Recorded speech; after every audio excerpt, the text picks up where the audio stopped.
हाय viewers, कैसे हैं आप सब। Welcome to my channel litigant view. In some specific cases, we can directly approach in Supreme Court or High Court by filing writ petition. But supreme court और high court का expense जो होता है वो बहुत ज़्यादा होता है, और क्योंकि वहाँ पर केसेस की जो संख्या होती है वो बहुत ज़्यादा होती है, इसलिए स्पीडी ट्रायल नहीं चल पाता। सो स्पीडी एंड इनएक्सपेंसिव जस्टिस के लिए एग्री पर्सन केस फाइल कहाँ कर सकता है, आज मैं एडवोकेट रक्षा खान इस वीडियो में आपके साथ यही डील करूँगी। तो सबसे पहले हम जान लेते हैं कि सर्विस मैटर क्या होता है। What is service matters. So service matter means service under state government और सेंट्रल गवर्नमेंट। सर्विस या तो सेंट्रल गवर्नमेंट के अंतर्गत आती हो या स्टेट गवर्नमेंट के अंतर्गत आती हो, तभी हम कंप्लेन फाइल कर सकते हैं, अदरवाइज हम कंप्लेन फाइल नहीं कर सकते। In some specific cases, we can directly approach in Supreme Court or High Court by filing writ petition.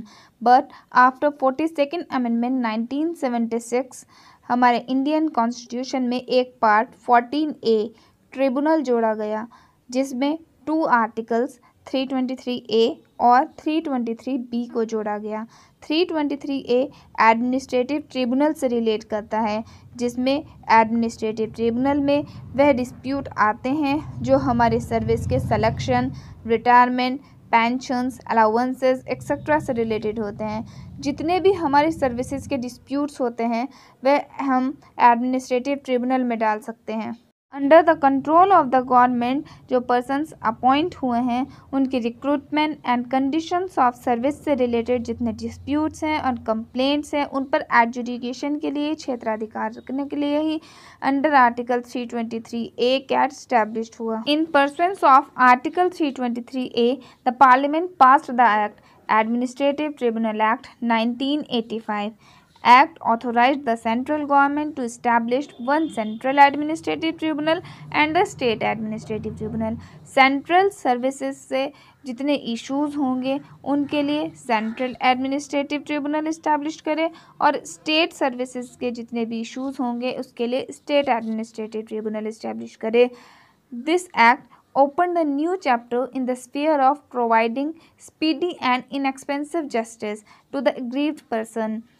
हम स्पीडी जस्टिस के लिए, फास्ट रिलीफ पाने के लिए, जिससे हमारा ख़र्चा कम हो और न्याय जल्दी प्राप्त हो जाए, इसके लिए 1985 में यह एक्ट पारित किया गया। अब माइंड में क्वेश्चन आता है कि यह एक्ट कहाँ पर है और इसका जुरिस्डिक्शन क्या है।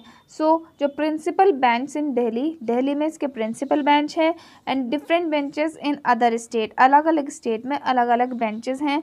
15 बेंचेस जो होती हैं इसकी हाई कोर्ट्स में ही लगती हैं, एंड अदर 2 लखनऊ और जयपुर। लखनऊ जयपुर में भी दिल्ली की तरह अलग से कैट बना हुआ है, बाकी जो 15 बेंचेस हैं इसकी वो अपने स्टेट के हाई कोर्ट में लगती हैं। सेंट्रल सर्विसेज के जितने भी इशूज़ होते हैं वो CAT means central administrative tribunal में ही फाइल होते हैं। Jurisdiction of the cat.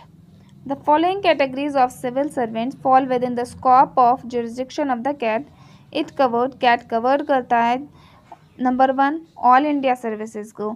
All India services से रिलेटेड जितने भी डिस्प्यूट होते हैं वो हम कैट में फाइल करते हैं। Number 2 central civil services. Central civil services में वो सर्विसेज आती हैं जो ऑल इंडिया सर्विसेज को छोड़ के बाकी जितने भी एग्ज़ाम होते हैं जो यूपीएससी द्वारा कंडक्ट कराए जाते हैं वो आते हैं। Number 3 civil post. Civil post में एग्ज़ाम आते हैं जैसे like SSC. Number 4 civilian employees of defence services. यहाँ हम बात कर रहे हैं एम्प्लॉयज़ की, ना कि मेंबर्स की। सिर्फ डिफेंस सर्विसेज के एम्प्लॉयज़ केस फाइल कर सकते हैं, ना कि मेंबर। अब हमने बात की कैट कौन कौन से मैटर कवर्ड करता है। अब हम बात करते हैं कि कौन से कवर नहीं करता है ये matter. It doesn't covered. Number 1 members of defence services. Defence services के जो मेंबर्स होते हैं लाइक ऑफिसर्स, वो जो है केस फाइल नहीं कर सकते कैट में। Number 2 servants of supreme court. Supreme court के जो सर्वेंट्स होते हैं। Number parliament staff and secretary staff जो होता है, पार्लियामेंट का स्टाफ, सुप्रीम कोर्ट का स्टाफ, इन सबको कैट कवर्ड नहीं करता है। माइंड में क्वेश्चन आता है कि कैट का वर्किंग प्रोसीजर क्या है, जो इसका स्पीडी ट्रायल चलता है, इसका फास्ट ट्रायल चलता है। So firstly I want to say CAT is quasi judicial body. ये एक अर्ध न्यायिक संस्था है। CAT has the same power are vested in a civil procedure code 1908 but it is not bound to follow CPC। इस CPC को follow करने के लिए बाध्य नहीं है।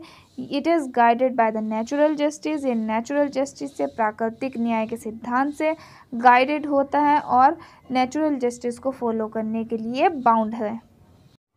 अब लिटिगेंट्स के माइंड में कन्फ्यूज़न रहता है कि क्या ट्रिब्यूनल के ऑर्डर के अगेंस्ट हम अपील फाइल कर सकते हैं या नहीं कर सकते, और अगर हम अपील फाइल कर सकते हैं तो हम कौन से कोर्ट में अपील फाइल कर सकते हैं। सो क्या होता था, 1997 से पहले अपील सीधा हम इसकी सुप्रीम कोर्ट में होती थी, लेकिन इन चंद्रा कुमार केस 1977 में सुप्रीम कोर्ट ने हेल्ड किया कि appeal against the order of tribunal could not made directly in the supreme court, कि सुप्रीम कोर्ट में इसकी अपील डायरेक्टली फाइल ना करके एग्रीव पर्सन को सबसे पहले हाई कोर्ट में अप्रोच करना चाहिए।